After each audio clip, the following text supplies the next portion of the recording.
Junkies. Hi, Popcorn Junkies. How are we all? How are we all? It's us. Okay, so this is a review of a movie called The Killer. I did a reaction to the trailer of this, actually. I really liked the trailer for this. It was a sort of incredibly, what I would call sashimi kind of tight trailer in which he just repeatedly says the same thing: stay focused, be aware, all that malarkey. Stick to the plan. Stick to the plan. Stick to the plan's the main one. So let's do the cast and crew and all that malarkey. It's a David Fincher movie, which is a big deal because David Fincher has made some pretty damn seismic movies. Yeah, and I forgot when you were going through some of his back catalogue, he did Mank. He did Mank. He did. Mank was his last one, in fact. Yeah, it was. Yeah. I didn't realise that. No, about Joseph L. Mankiewicz. Yes. He doesn't make things very. There's big gaps. There are big gaps. You're absolutely right. He did Mank. He did. He made Seven. He most famously, perhaps, made Fight Club. He did The Girl with the Dragon Tattoo in 2011. Gone Girl, which I know I've caused a lot of upset by saying I didn't like. Zodiac. As I say, The Social Network. That's a curious one. The Social Network. The Game. Curious Case of Benjamin Button. He's done a lot. He's done a lot, and he has a very, very distinctive style. He's a noir man. I think of him as a proponent of the noir, dark, black and white, moody, deeply psychological, thrillery type thing. Yeah. Would you say? Yeah. Do you like his films? I do, but when you go through them like that, he's not one of these directors that makes similar kinds of film each time. They're totally different. They do have a big contrast. So, in some respect, I really like Zodiac, and I could have been on my own with liking that. I like you, didn't like Gone Girl at all. No, I didn't like it at all. I loved The Game. I remember seeing The Game. The Game was one of your favourites. Yeah, for a while. And for me, it was one of those films. I mean, I think he's good. He's a mainstream director, but he has sort of auteur tendencies. Yeah, which that's a good way of describing across genres. So you certainly know when you're watching one. It's a bit like a Tom Ford movie. That you get a very rich, dark palette of shades. You sort of trust him, don't you? Yeah. So this is The Killer. It stars Michael Fassbender, who we haven't seen around for quite a while, actually. It's because he's been training for this film. And it struck me at one point in this. I just want to plop this thought out there that I thought he might be quite a good candidate for James Bond, but you kind of poo-pooed that quite quickly. Yeah. Saying it's not serious enough for him. No, it's not. But he's in the X-Men. That's not serious at all. No, that's different. That's trendy. So he plays an assassin. In terms of notable other members of the cast, I think the only other really notable person that you would know is a little with sticky up hair. Tilda Swinton. Tilda Swinton. She's not so little though. She's quite tall. She is actually, but I was thinking of her as like he describes her as a. What's described? I don't know. A goat? A stick. One of those sticks that you wipe your ears with. An earbud. A bud. Oh, is that what you said? An earbud. Yeah. I don't remember. So she's in there too. So he's an assassin. We know this because the first hour of the film. I'm joking, exaggerating, but certainly the first half hour of the film is him putting together his plan, which he mustn't. So the film starts very definitively in a sort of in a kind of warehouse or a kind of. An apartment, sort of empty WeWork apartment type, sort of workplace in the opposite a hotel. And I thought the first 20 minutes is a sort of psychological portrait, in a sense, isn't it, of an assassin and how an assassin kills their time. There are two things that came to me. I mean, you said one of them in the cinema, and you would be hard put not to say Rear Window. Absolutely Rear Window classic.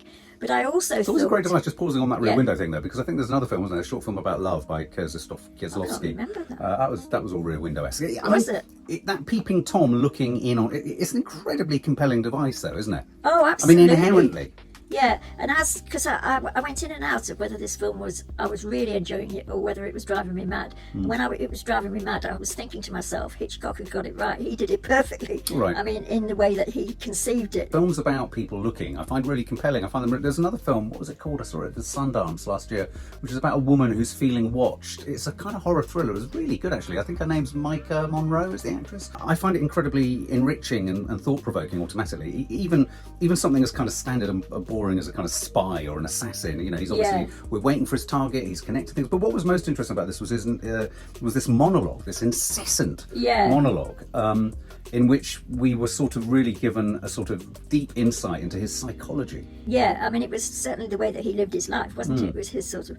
You were complaining, you were oohing and ahhing. I started off liking it and then very rapidly got bored with it, and then he brought me back. He brought me back to it so that by the time he actually takes up weapons, I was back with it. I really like, I'm drawn to anything. I was saying this actually when we were shooting last week. I'm drawn to anything where your visual opportunities are almost immediately restricted, because I think what it forces you to do is I used to jokingly say I'd be quite happy to be put in a wardrobe and told make the most of it, because that's really, you have to be really inventive. That's interesting. And what I liked about this opening sequence was I felt the filmmaker's all of his strengths, and in composition, sequencing, the editing was great. The lighting was superb, the passage of time, the durational stuff. And I thought Michael Fassbender, actually, it was a really tricky thing he had to do. He had to really hold the film without opening his mouth. All in voiceover, which is quite hard, and give us a sense of, you know, what a professional he was, but at the same time park all of those professional cornerstones of his trade that we were then forever going to be looking at in the rest of the film, kind of going, oh, he's shown empathy, oh, he's not following the plan, and you know, all that kind of stuff. So I found it indulgently enjoyable. Yeah, I mean, once it got me back, I only felt sort of bored for, I suppose, 5 minutes, and it's a long sequence. As well, what happened with me was suddenly he changed slightly his voiceover, and I became aware that he might not succeed in what he was doing, whereas it hadn't occurred to me at the first quarter of an hour. Oh, that you wouldn't? No, stick to the plan, stick to the plan. And he was such a sort of pro that it never occurred for a second, and as that thought started to take hold, I started to like it even more. Because it does get to the point where you're seeing all of this. You know, he's doing yoga. He's got and a great character detail. I mean, I love character details. You know, he listens to the Smiths.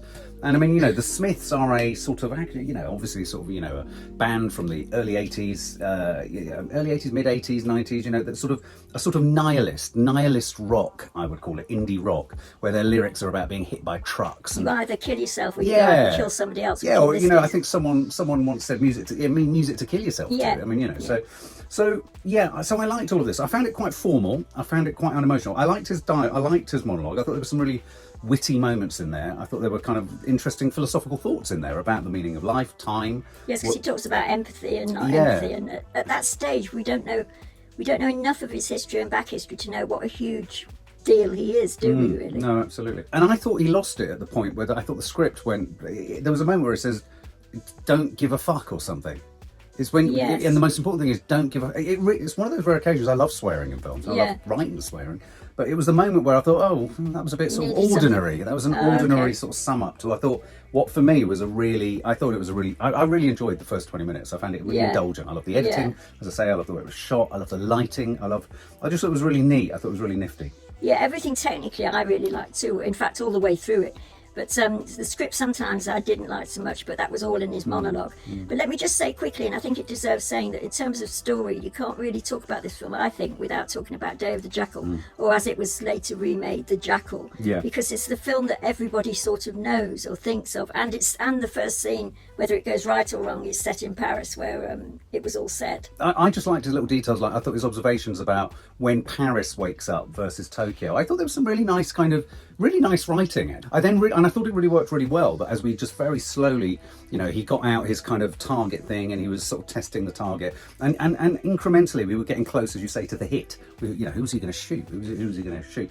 And I found that it was just successful. I mean, it was formal. It was I was on the edge of my seat, I think. Yeah. At the end of the day, I think what was really neat was we were getting a psychological portrait of someone doing a really rarefied job and a specialised kind of skill. Got a sense of the tension. I liked his character portrait, and then I liked the moment where he goes to execute or assassinate the person. And as you rightly say, without ruining exactly what happens, it doesn't quite go according to plan. No. I thought that was incredibly exciting. I did. It was a surprise to me. Was it? Yeah. And then really what the film is an unravelling of how really he doesn't observe all of the key cornerstones of his rule book. Yeah. Empathy kicks in.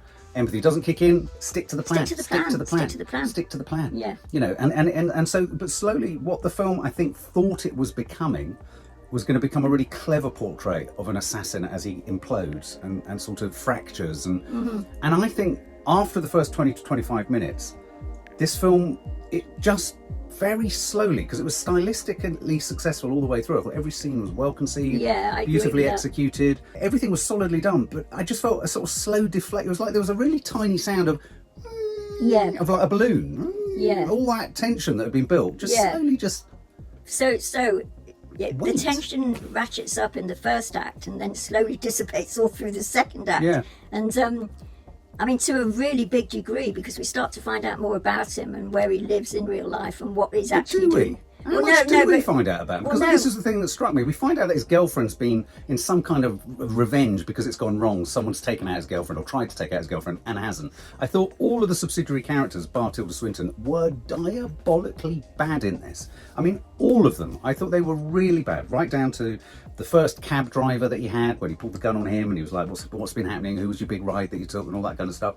When it was the accountant kind of boss guy Mark that and he I goes joked to the that he was office. being shooting people who were bad actors. Yeah, which well, in it that gave me case an idea could for a film, everybody. a serial killer who kills bad performances. Yeah. So it just began to become really sort of just ordinary for me. I just thought we sort of moved through ordinary scenes where really his character just became, it wasn't as if he fell apart enough.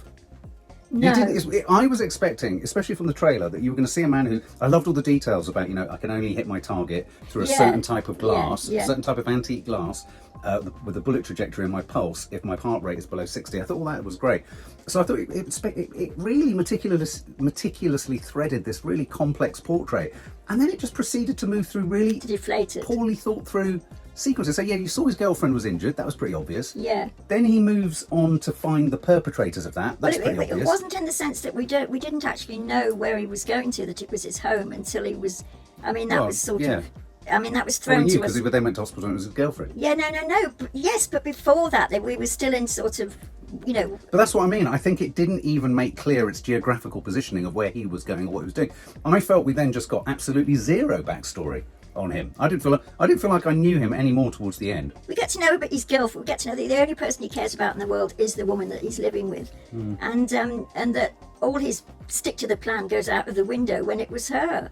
Everything that happens in the second, so what is it? The last 2/3 of the film is to do with him messing up. Actually, isn't it? Yeah, and that's because he loves that girl. Yeah, but it was thin. Yes, him doing all this stuff, acting out revenge, sort of in a sense, throwing away his mantle of responsibility and sort of clinical kind of order as it started to sort of fall apart. But he was kind of sufficiently effective still to do what he needed to do. Didn't fall apart enough for me to find there any sort of light and shade to his arc. I didn't find his arc was. I didn't find us in sort of these weird dark places with him, which I thought we might do. I didn't, it was all in the action, and I think the strongest moment. I didn't mind that it was all in the action. You don't think you can see him slowly fracturing? Yes, but not enough to he's no good at what he does because he succeeds at killing everyone. Well, he does, but he's killing bizarre people. I mean, you don't kill a taxi driver, do you? I mean, for goodness sake. I don't know, maybe. Yeah, you see, I didn't buy all of that. And also, I think one of the other problems with it was because I didn't really and the film doesn't go to any. I know why they didn't. They didn't because I thought the film thinks it's enough to focus on the psychology of this guy. Yeah. And I did find myself wanting to know who was related to who and why he was finding them and who was this beefcake with the dog in Florida that he was camping outside. I mean, so I did care about those plotting points because no attention was given to them. No. And so you sort of like, so we're going into another place here. Who is this guy? I've got no sense of how threatening this guy is to him. I haven't even got any sense of how much of a risk this could be to him. No. In that sense, I must admit I didn't mind the fact that we didn't. I mean, there were some scenes where he was fighting somebody, or at least chasing somebody, or maybe even going to kill somebody, and we had no idea why, did we? That's my point. No, I'm saying that's exactly my point. No, so exactly, he goes to that house with the beefcake with all the weights with the dog. I have to say that fantastic stunt scene.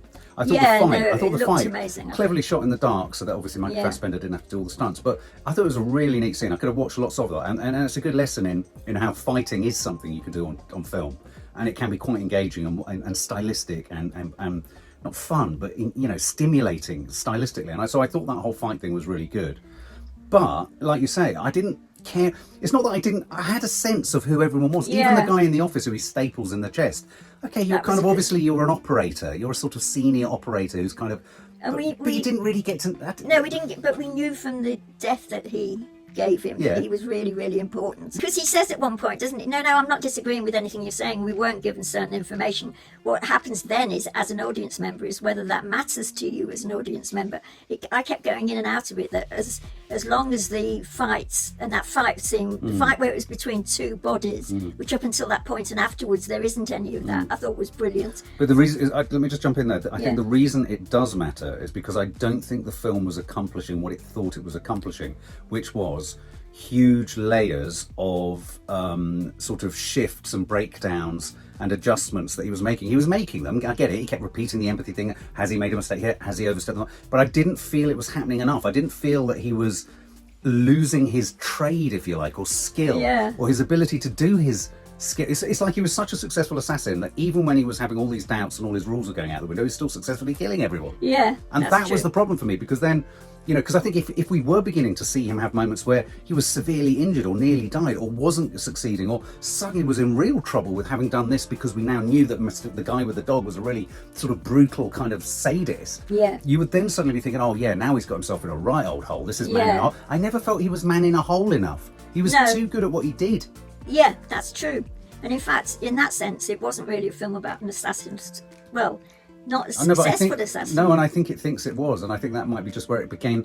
And again, don't get me wrong, guys. It's very stimulating to watch. And they give us that in the first half hour. I mean, I wouldn't mind seeing it again actually, because the first half hour where I was umming and ahhing over whether I liked it or not, and came down on the side that I did like it, gave us the whole sort of story and about how brilliant he was, and all that thing that they always do in films where people are shooting, where they zero in, you know, on all these different people, and before they choose the one to zero in on, and we're with them at that stage, and I was totally with him. That said, we then arrive at a moment where he meets sort of like almost the arch assassin.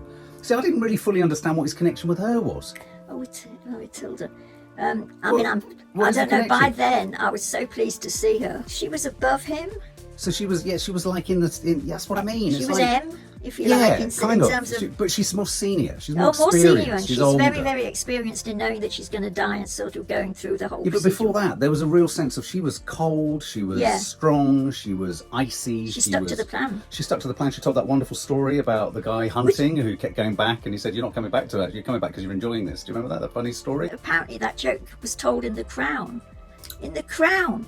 Right. By Prince William. Right. And he couldn't get over the fact that this joke was told in this film as if it was some major sort of exposition detail, or it altered the feeling, didn't it? I mean, I thought it was a really funny story. I've never heard it before. Yeah. It was funny. She tells the story about a hunter who repeatedly fails to kill a bear before the bear finally questions the hunter's actual motivation, because he's buggering him every single time he goes out. So the idea that you're not coming here to actually shoot, you're coming here to get buggered. Yeah. All right, you've really given it away. Yeah. No, but I mean, anyway, I thought it was. And interestingly, I'm not convinced that the two actors were in the same scene. I think they shot them at different times. And actually, when I put that sort of scene, you said that to me, and of course you're much more experienced in that than me. It made perfect sense that they weren't actually. It did bother the scene. I thought No. But at the same time, it made me think. There was that long joke, which it was a long joke, I thought, for a scene where she wasn't in it much and didn't really refer to anything professional, did she? But it's testimony to how strong an actress she is, because she gave us in just 5 minutes the depth of her life, her experience, her, as you rightly say, the knowledge of her own fate that was forthcoming. Yeah. And I thought she was incredibly... She was the only one that dealt with knowing her own fate professionally, in a sense, one could say. And my sort of moment there was, so I really liked the front half hour. I really liked the moment with her. I think she could have been the narrative solution to all of that stuff in the middle if we'd got more of a sense of their relationship to each other. Because she just kind of really comes in. They brought her in, she was brilliant. We all sort of thought, thank God, you know, for her. And then dispensed with her in like 5 seconds after a very long joke which didn't fit in with anything else. But was great to hear. It was, because we were so relieved to hear anything at that What did you point. think of him throughout it, Michael Fassbender? What did you think of him? Well, I do think he's brilliant, and I'm never sure why. I mean, he's very... I think he's probably a complete egomaniac. I think he's probably quite OCD in real life, because he's got a sort of, there's a meticulousness about his physicality almost that you felt, which I think again suited the character. It did, but he's become such a sort of standard go-to for these sort of cold-eyed, you know, assassins. or even not even assassins in Prometheus or whatever, when he's just literally staring into space and he's a robot. Yeah. He can do that brilliantly, but we've seen that a million times. And if I actually think... Yeah, cold-blooded assassin. I think I could have done with a bit. I think his character needed a bit more. When I say warmth, I don't mean gooey warmth, but I think he needed a bit more three-dimensionality. No, I would agree with that. But that's where I disagree with. We didn't know anything about the girl in the hospital bed that he then goes AWOL almost on, because his eyes all filled up with tears, and he became sort of an assassin who suddenly wasn't sticking to the plan. Yeah. Didn't you think? But I think he stayed at the same level. We knew how important she was, though. I could have done with a bit more. I mean, this is a film full of close-ups of his face and his eyes twitching and looking left and right. I don't mean that not in a cliche fashion, in a very good way too. But it's a film that could have really benefited from a few more moments of close-ups of him falling apart in his head. He never falls apart. No, he's too. Anyway, so yeah, there's that. And the end. What did you think of the end? I thought it was an atrocious ending. It was really twee. You shook your head with fury at the end. Yeah, no, I just thought that he'd lost track of it completely by then, and we didn't care, basically. Right. Don't forget that person that he meets that he doesn't kill. Oh yes, the sort of almost the sort of tech billionaire. Yeah, who pleads his case. Well, that was a great scene, but who was he? No, we don't know that. We don't know. So we have to start to agree. I think. I mean, the director isn't an idiot. That we weren't supposed to know. No, I totally agree, and I absolutely agree. But I think we weren't supposed to know these bits, and they weren't supposed to matter so much, because I think the film, and they all felt that it had achieved its job, or was achieving its job, of giving us this really complex portrait. And I think they set up a complex portrait, but it stayed at that level of complexity with a few moments here and there where it tipped to the side. I thought sort of one of the horriblest deaths, in a way, was, you know, the man who bleeds from his liver into his mouth, or whatever, which was dreadful. But the secretary who gave him an awful lot of information and pleaded for her life, and I thought there was no way that he'd. Well, again, there. So, for example, he'd failed in his cornerstone rule of empathy. So we thought he got empathy, and then he didn't have empathy. He killed her. It was almost like he sort of was standing there and thought, "Well, I can't show any empathy. I better kill her." Anyway, well, I just thought I really liked the front half hour. I really liked the Tilda Swinton moment. I thought the ending was trite, but it was really enjoyable just watching so many of the. I loved looking at it. Location-wise, it was amazing. I thought. I mean, the locations were all one could say, because it's flashed about. You know, Miami, Florida, New York, Dominican Islands. I mean, everywhere. Yeah. One big gripe for saying that he changes his name a lot. He changes his country we've got a lot. All of that. He's got his bucket hat. He wears the same bucket hat everywhere. I mean, we'll talk about giving it away. Well, I thought some of the sort of small details were risible. Yeah. I mean, the that fact first scene when he was in the park, actually, his hat was obvious, but even things like right at the beginning, when we sort of don't know anything about him, he sets up his escape plan, which is a moped with a German sort of thing. I thought, really? Yeah. That's no way. There is just no way. I mean, there were so many sort of small details to do with the way he looked, to do with all of that passport thing. I mean, you would not struggle finding him globally, because he's the only man wearing a bucket hat that looks like Paddington Bear. Yeah, I mean, it was such a relief when he swapped his bucket hat for a full-on hat. Yeah. Which sort of seemed But then he went more back apt. to the bucket hat. He did. He loved that. It's a nice bucket hat, but it was just a bit of a giveaway. It screams assassin, No, though, it doesn't really it? screams assassin. I wasn't bored. No. I really wasn't bored. I kept thinking that I would get more information than we actually got. I find Fassbender, even when he's doing his dead-eyed, he's very watchable. He is. The camera loves him. I mean, he absorbs the camera in a really good way. He's always sort of believable, even when he's doing unbelievable things. I like films about mad assassins anyway, which I suppose is why I brought up the jackal in the beginning. One of my pet hates is men who run with guns and can't run. Right. Because guns must be quite heavy, even the small ones. He did a very good job of running with a gun. Did he? Oh, he ran with a gun. I thought he gets a full tip for that. Okay, that's good. I put my hands together in my head for Tilda Swinton, because I think at that point it needed some outward, even despite it was a joke. But altogether, what would I give it?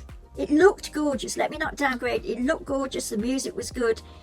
Lighting, all everything like that. 65. Yeah, okay. I mean, I agree with all of those things. I really enjoyed the first run of it. This felt like one of those films that I describe as almost, it's a weird description. It's like a bachelor pad film. Yeah, it's the kind of film that you would have on in the background in a room as a stylistic choice. Yeah. Because it looks good on the screen. Forget the story, forget the acting. It just looks great. It's a bit. I was thinking Tom Ford as well. There's a real sheen. There's a noir sheen to what he does, and I like that, and it's very watchable. And so I was fascinated by how they, blocked out many of the scenes and shot the scenes, and I was looking at it in a really sort of microscopic way, and I found that rewarding. I thought, as you rightly say, I think he's eminently watchable. I think he did a lot of what, there was a lot of groundwork, made with just a voiceover and him just doing stuff in the first 20 minutes. I thought that was really interesting to watch. A great challenge for filmmakers to do that. Huge skill as a filmmaker to be able to do that and keep it interesting. So I thought that was good. I just found his narrative arc. It just felt like it was going and promising, and then it just literally flatlined, and not just flatlined, started to ever so slightly just sort of fizz out. And then at the moment that Tilda came, there was another little burst of kind of helium, and then it just fizzed out yet again. So all in all, for me, it didn't deliver. But as you rightly say, for 2 hours, I wasn't bored. I could watch it. Every scene's very watchable. Fantastic fight. I love the fight scene. I'm not big on fight scenes. Yeah, I thought the fight scene. Yeah, so that one fight scene I thought was really good. Partly in contrast to it was Bone, Yeah. It was bone Very against fleshy. bone, which It's very fleshy. as opposed to all the technical Yeah, stuff. all the sort of like long range guns. And Yeah. that kind of stuff. So what would I score? I think your score is absolutely on point. So I would agree. I'd go 65 too. I think that's We that's agree. fair. Oh wow! Tell us what you think, guys. Tell us what you think.